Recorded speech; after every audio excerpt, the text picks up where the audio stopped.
When it comes to electrical transmission, we've heard a lot about the smart grid. Right.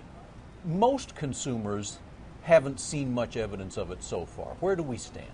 We have kind of two levels of the smart grid. We have the one that's at the wholesale level that most consumers will never even know that's there, but it makes the transmission system work more efficiently, and just a little bit more efficiency can result in much better reliability and lower costs for consumers. But I think when most people think of the smart grid, they think of some device maybe in their utility room that helps them manage power better.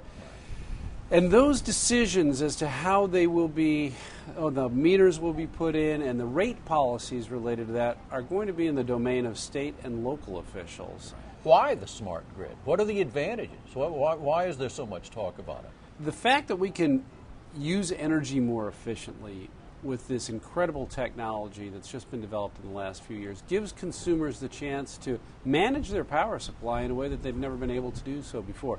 Perhaps they want to pick particular types of green power.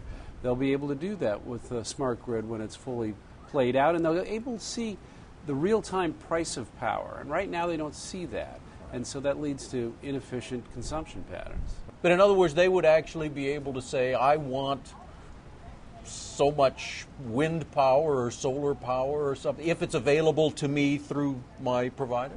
Absolutely. At least that's how I envision the smart grid eventually evolving, so that it really empowers consumers to make decisions that they now can't make. I gather that part of it also ends up incorporated in the devices you've got in your house. That's correct. Right? Refrigerator, washer, air conditioning, and so forth?